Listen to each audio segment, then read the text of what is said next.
To quickly do some introductions, my name is Molly Shaughnessy. I use she, her pronouns, and I work in our admissions office. I'm an admissions counselor here at Emerson College, and I'm an Emerson alum, so I'm excited to be here with you all tonight. And now I'm going to throw things over to Brent Smith to give us a bit of an introduction and tell us a bit about the School of Communications. First up, again, I'm Brent Smith, Dean of School of Communication. So there's my contact information if you have any questions that come to mind maybe after this session is done. All right, so it's Brent_Smith@emerson.edu. You can also visit my website, it's drbrentsmith.com, if you'd like to learn a bit more about myself or what some of what I do at the school with my colleagues. So the School of Communication is made up of 4 academic departments that include several majors. So we have communication sciences and disorders, communication studies, journalism, and marketing communication. Within communication sciences and disorders, we have 2 undergraduate majors, communication disorders, and a new major called health and social change, where we just welcomed our first incoming class this past fall. In communication studies, we have 4 majors, communication studies, political communication, public relations, and then also sports communication. In journalism, it has 1 undergraduate major, that's journalism. And then in marketing communication, we have 3. Business of Creative Enterprises, which is now in about its 9th year or so, marketing communication, and media psychology, also new as of this past fall. Also, for you to consider, we offer academic minors in the school. So these are somewhat interdisciplinary programs that require coursework within the School of Communication, but also invite you to take courses in the School of the Arts or the Marlborough Institute for Liberal Arts, in just interdisciplinary studies, sorry. And then also, we do have several students across these schools who have an interest in entrepreneurship. So they might minor in entrepreneurial studies. They might be looking to start a business, maybe run a production company, or even be an entrepreneur, start a business within a business, as it were. So just a few things about our faculty, and then I'll probably turn it over to some Q&A here. I think it's very important for you to realize that the faculty at Emerson are really very special individuals. So we are thought leaders, both as scholars and creatives. That means that we research key questions in society. What makes people buy the things they do? What subjects them to certain social media influences? How do people discover and tell and distribute story in print and broadcast, through social media, variety of channels? How do you use persuasion, rhetoric, articulation to make an argument so you can connect with audiences of different backgrounds and perspectives? We're also working professionals and also entrepreneurs. So there's a good mix, a good portfolio of individuals who stand at the front of the classroom, but also help really enrich your student experience, right, as a learner. We will be caring and capable guides through your college journey, not only within the classroom, but also beyond it. You will find that current students and alumni really do value relationships that they have with faculty, not only while they're here taking courses, but while they're interns, and then even when they're alumni, years beyond graduation. We also have much to offer, given that we are educated by the world's best institutions in the Americas, in Europe, in Africa, Australia, Asia. So we've got a very well-trained, diverse faculty, all sorts of knowledge and insight. Too much to describe here in this session. I'm also very proud to say that we represent rather diverse cultures and countries. So just by example, obviously the United States of America, India, South Korea, Germany, Ghana, England, Cambodia, Romania, Ireland, many other places. Okay, so we bring all of that to bear to give you a very globally minded education. Okay, so we have a good bit of lived and professional experience that we bring to bear for you. And also, I will kind of add here that we are colleagues to one another. We are also parents and grandparents. To many people's surprise, we're also musicians, we're poets and athletes. So again, we bring a lot to bear in this teaching and learning experience. So just note that even if you're studying marketing and communication, the person in front of your classroom might be a poet, they might make barbecue sauce, they might be a heavy metal musician. So these are part of the things that make us a very rich community. And then just to close, I would like to offer you what I call my 5 threads. And so I've really tried to motivate our faculty and students to think about how we can enrich your learning experience and your career preparedness. So just very briefly here, these 5 threads include literacy, numeracy, diversity, equity, and inclusion, ethics and social responsibility, and aesthetic intelligence. So regardless of what you study, regardless of what your career trajectory will involve after you leave us, I would argue that it's going to be important for you to know how to fashion a garment for yourself with these 5 threads. So with literacy, we'll introduce you to concepts and terminology, the lexicon or the dictionary of our respective fields as journalists, as speech language pathologists, as marketers. Numeracy, you might think of that as literacy, but with numbers. So this is about counts and changes, parts of things like fractions, relationships between those things, and patterns. Okay, all very much part of the makings of a story. Diversity, equity, and inclusion, the different facets or positions or perspectives, origins, representativeness, and representation. So when you are collaborating with the team and trying to come up with the best ideas possible, how do you source a good team of thinkers that help you identify the best ideas and implement them? Ethics and social responsibility.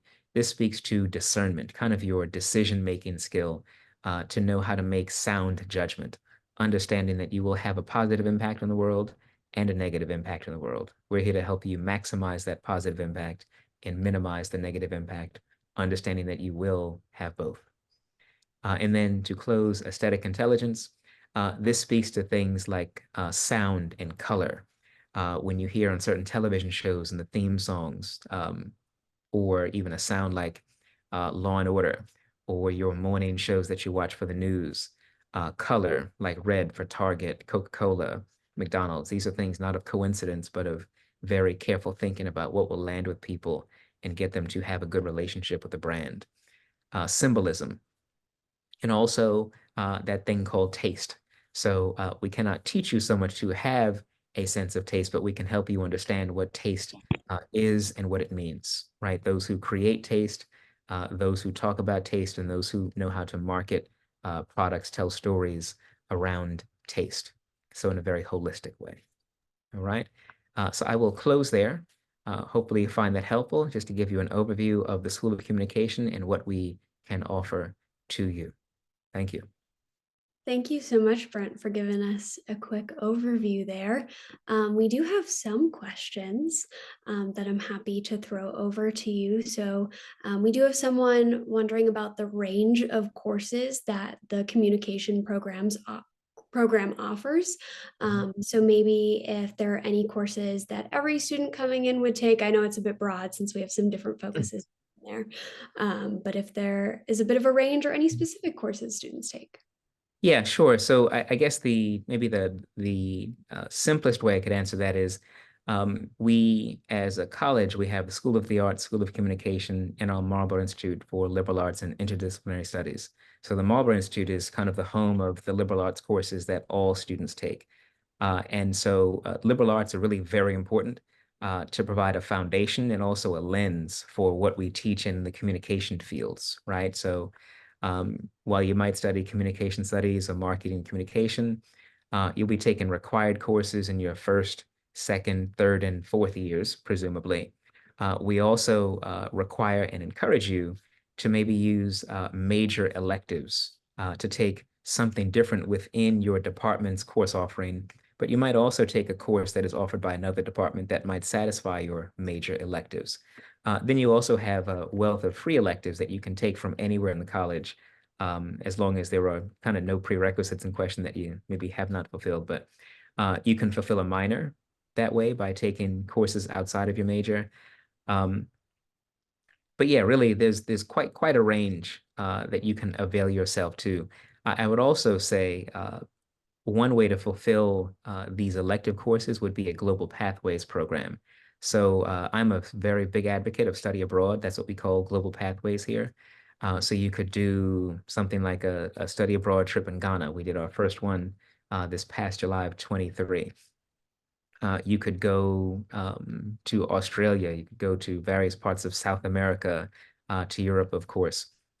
So there are a variety of ways to do these unique courses that maybe help you see a part of the world that you might not ordinarily consider visiting or going to or learning in. So wealth of opportunities, right? There's no shortage of them. Thank you for that. And when you mention minors as well, are there any minors that you see students pairing with School of Communication programs often?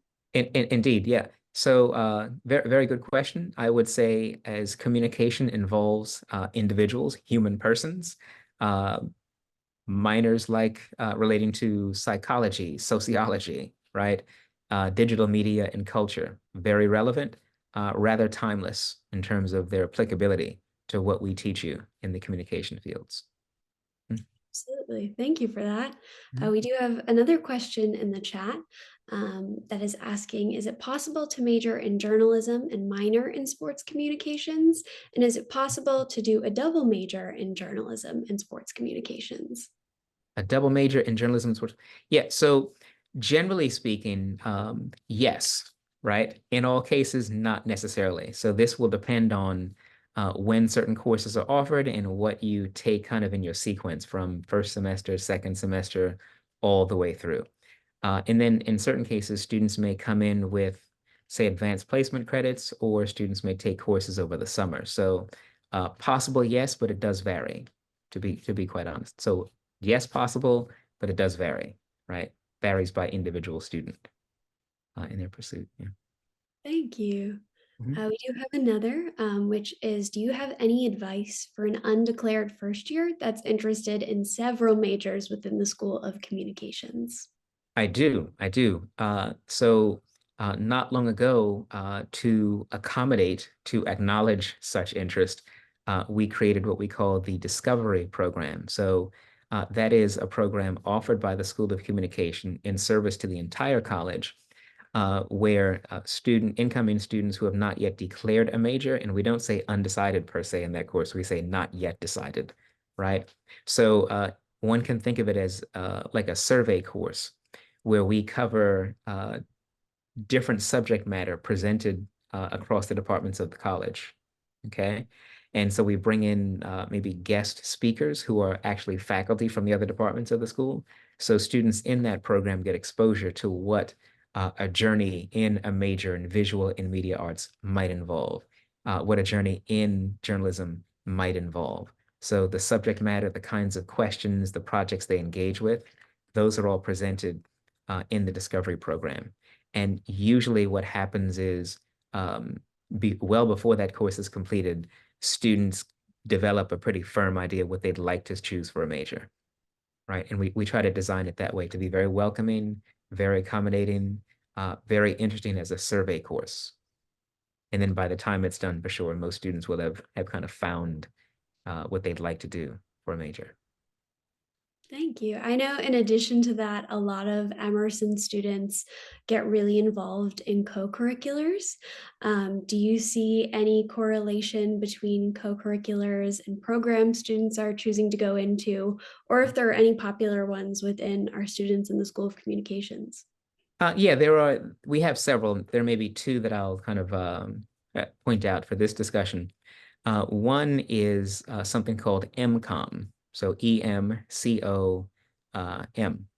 And so it is kind of like our in-house advertising agency, and it's a co-curricular run out of the Department of Marketing and Communication.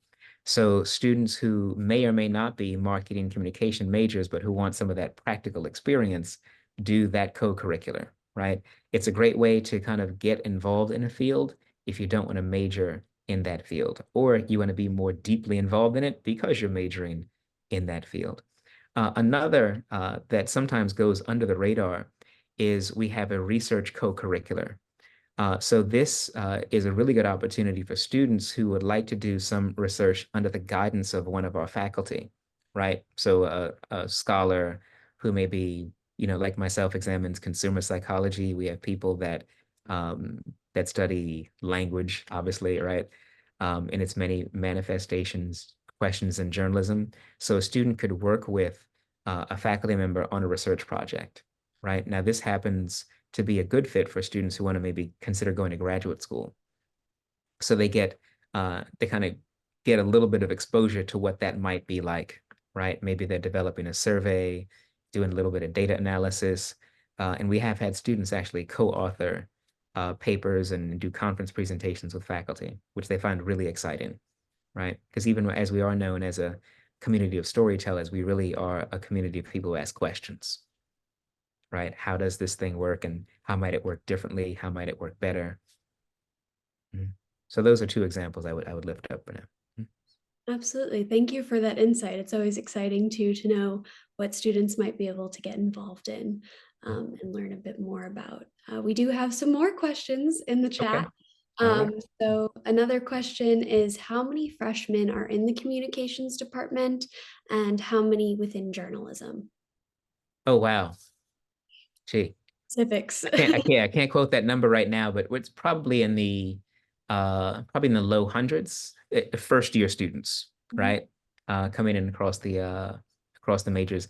And in journalism, we've ranged in the last few years. This is first year students in Yes. journalism? Okay. Probably somewhere between like 20 and 50 in that range. This is kind of over the last 5 years or so. Yeah. Mhm. Thank you. We have another exciting, interesting question about business of creative enterprises. Okay. So this question is, they would like to work in film as a producer, but did choose the major business of creative enterprises and are wondering what the pathways they could take within business of creative enterprises would be to be in the film industry. Okay. All right. Very good question. And so, part of the the motivation for creating business of creative enterprises is that we recognized we were drawing students who wanted to be in the creative industries, right? Film production, fashion, music, who might have had talent in creating content. Maybe they wrote songs, maybe they played an instrument or played in bands, but that was not necessarily the career path they wanted, not to be in front of the stage, but maybe behind it. Maybe being the agent, uh, working with the executive production team that puts the talent in front of the audiences. So there are a variety of opportunities that we've been seeing for students, right? So for business of creative enterprises, you learn about the business models, right, of film. If we're talking commercial film, right, that we see the major market releases that have their first window in movie theaters and that work their way through maybe streaming or rental and then back to streaming, sorts of things like that. We also have a strong push for internships and also for going to our Emerson Los Angeles campus, right? There's no better place to really establish the connections in that field, right? In film.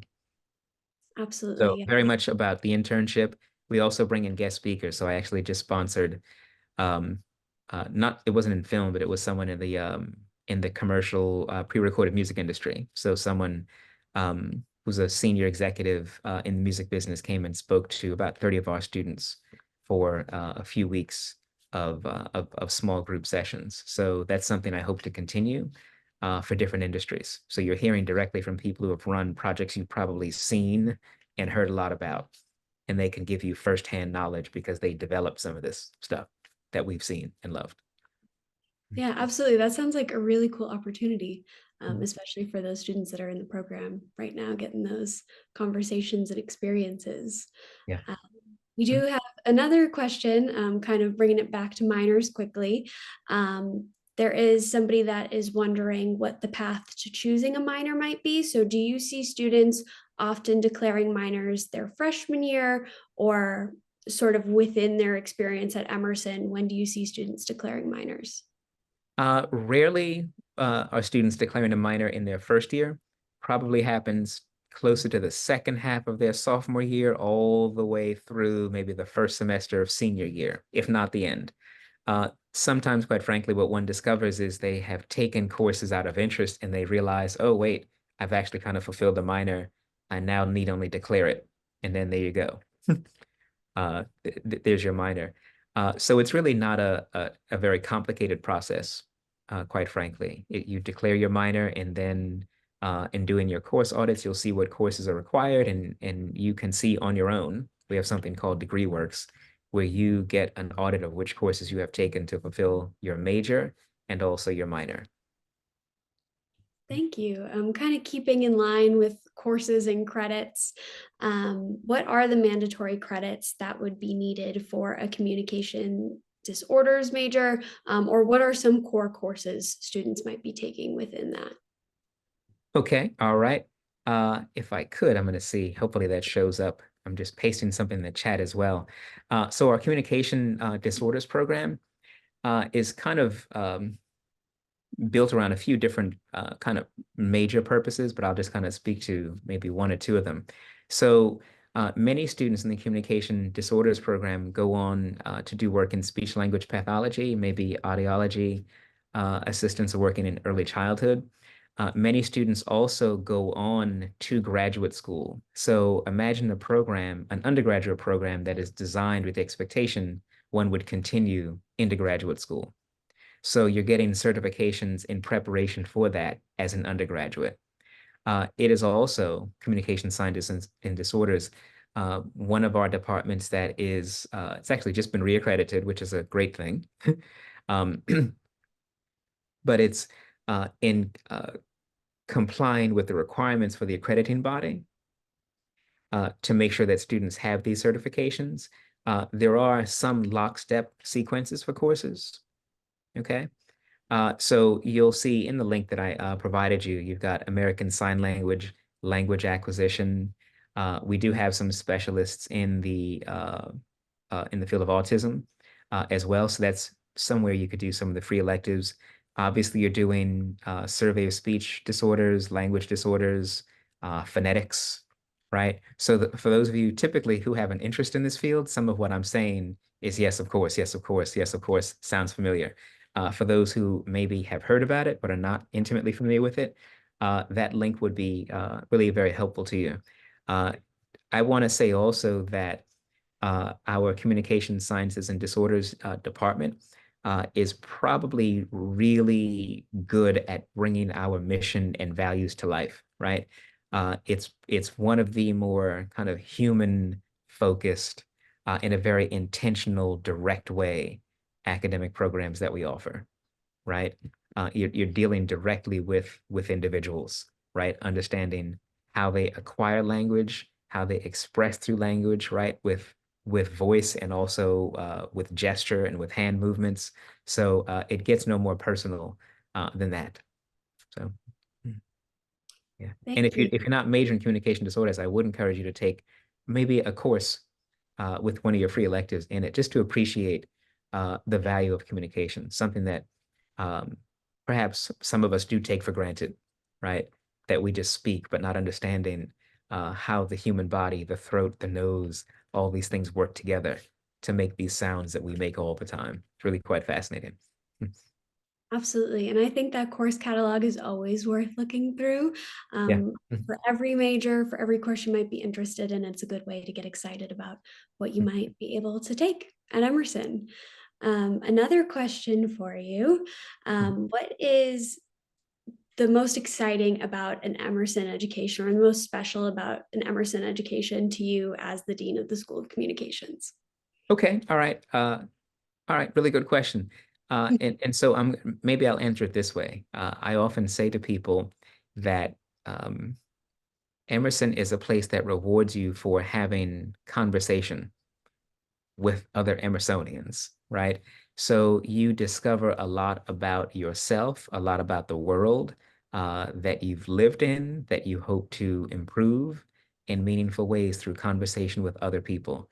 So when I gave that introduction to who we are at the School of Communication, I really do mean that we are not just instructors, but we are musicians and poets and painters, very ordinary people who have some of the same dreams and desires and visions and hopes and struggles and challenges that you do and that you will. So again, we bring all of that to bear in the conversations that we offer in the classroom. But I think it's even uh, more rewarding to have those conversations in the hallways, right? Where you really see this place come to life is when people just start up conversation and they discover more about the people they're sitting next to in class. They ask their professor questions, so tell me about how you grew up, tell me why you chose to major in this thing that you are now teaching to us, you know. It gets really, really interesting. And it gives you a very special, unique appreciation for the folks around you. And that's kind of what prepares you for engaging with the world when you leave here, right? There'll be people of many different origins and backgrounds and persuasions. And there's nothing like knowing how to connect with people because you know how to strike up conversation. Ones you start and ones you're welcome to. Mhm. Yeah, absolutely. I can say as well as an Emerson alum, I think that's some of or one of my favorite parts about Emerson is really having those connections start in the classroom, Mhm. um, and speaking to your professors and getting to know them. So from the alum side, Mhm. it's also special for that reason too. Another question we have in the chat is about internships. So Okay. this one is specifically about journalism, but Yes. overall, maybe as well, how would students get connected with internships? Okay. Getting connected with internships, particularly to journalism, probably takes kind of two main forms. One is through the Career Development Center. We have a software kind of application program, rather, known as Handshake. It's kind of like a clearinghouse for college students who can focus on their particular field, particular geographies, and say, I'd like to work in this area for this summer, fall, or spring in journalism. Another way is through the connections that we have through our faculty. So in the greater Boston area, we actually have a number of Emersonians at the local NBC, CBS, uh, ABC, I just say ABC, NBC, CBS, and Fox news organizations. So actually, we had two anchors come to campus recently, gave a nice session for students. And what's also good is they spoke not only about internship, but we also have people coming in speaking about what is life like as a journalist, right? So it's one thing to kind of major in the thing. It's quite another to hear from the people who majored in the thing and now are doing the thing. And I really ask for folks to talk to our students about what life is like in those first couple of years out of college, beyond graduation. But yeah, a lot of really good relationships that we have with alumni as well. So that would be number three. So Career Development Center, faculty, and our alumni relationships.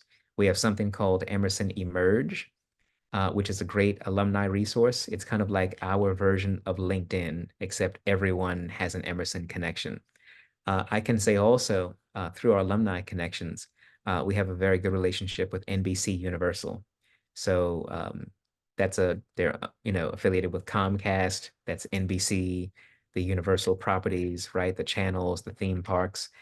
So we've really been trying to lean into that relationship because it's what you'd call a conglomerate. It's a corporation that is involved in many different industries and businesses. So we've seen alumni going to have very long careers that are also very diverse working within one organization, right? So just kind of something to think about there as well.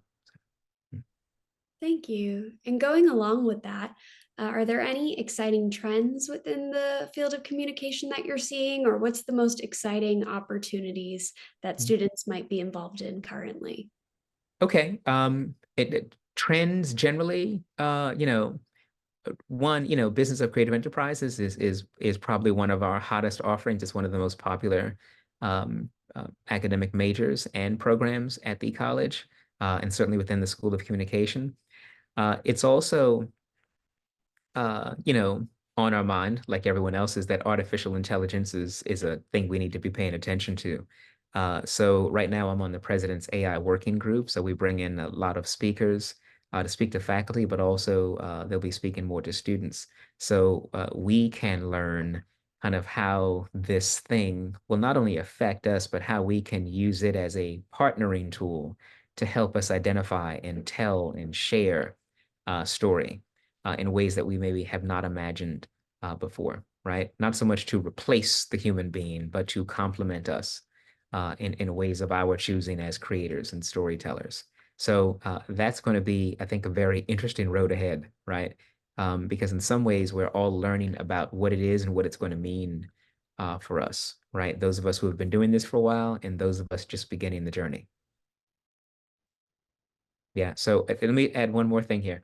This coming year, I'm also hoping to, along this AI thing, um, trying to find ways to allow students and faculty to play with different technologies. Things that you might have seen at like a CES, that's a Consumer Electronics show, right? Um, they might be artificial um, intelligence applications. They might be virtual reality, augmented reality things. They might be eyeglasses that transcribe text inside the lens. So things like that you can expect to see in the School of Communication more. And I really want to get these things in the hands of students, right? So things um, that you might see in the not so distant future, and you say, "Wow, I'll never get my hands on one of those." We're trying to make sure you can, right? Because we have had a long tradition of preparing students to work with technologies that they'll use when they get their first jobs. And we've been complimented for many years by folks at organizations who say, wow, the Emerson students know how to use this stuff when they show up. And that's invaluable.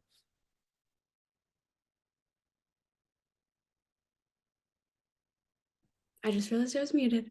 Yeah. But absolutely. Do you have a favorite part or something that's a highlight for you about being a professor at Emerson? Yeah, I would say, well, there are a lot of favorite parts. I guess I'll pick one. One thing I've enjoyed here is that students can be demanding, right? And I don't mean emotionally demanding, like, give us more, but I think it's the follow-up questions, right? It's not just um, about teaching facts, but it's about how they land with people, what they mean, right?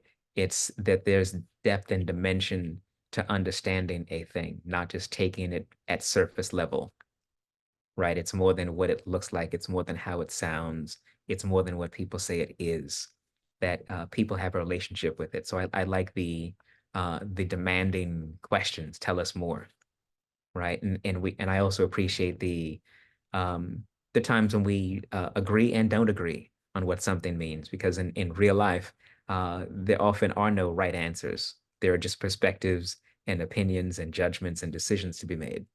So that means there are lots of open lanes for everyone. Mhm. Thank you. And I have a bit of a closing question for you here.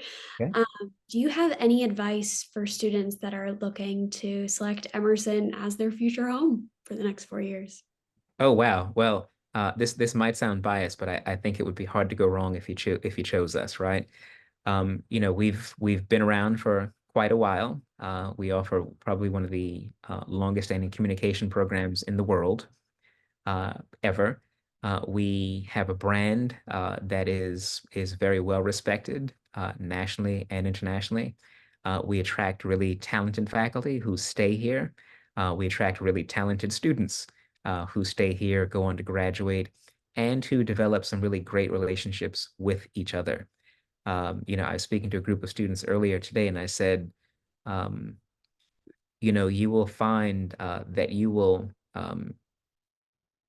for many people, find your people here. Maybe you heard about them and you knew they existed, but you might not have been able to find them locally to where you are right now. But you get here and you see it's real, that there are other folks who identify with how you think, how you feel, even with their differences. They want to change the world. They want to be a creative force for good, just like you. And you come here and you realize there's so many of them. Mhm.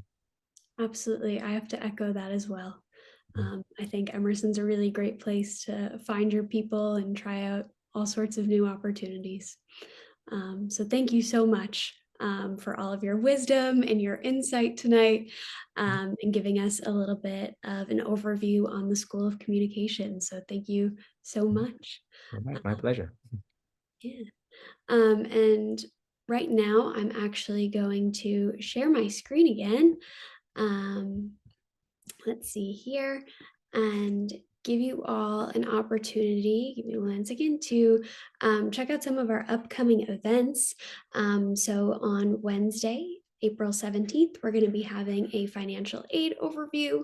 And then Thursday, April 18th, there will be a student panel and a parent ambassador panel. And those will be opportunities as part of our virtual events for you to get to know Emerson a little bit better. So if you'd like to continue on with this virtual series, I definitely recommend checking out some of those. And then next steps would be if you'd like to join your community on Zeme. This is a platform that we use for students to get connected and maybe get connected with some of our current Emerson students. So you're welcome to grab that QR code there and start getting connected now if you're not already. And then again, for those virtual events that I was mentioning that are happening this week, we have that other QR code, as well as some future in-person events. For example, if you wanted to join us on a tour, you're welcome to by using that QR code. So thank you so much for joining us tonight. And again, thank you so much, Brent, for all of your insight tonight on the School of Communications.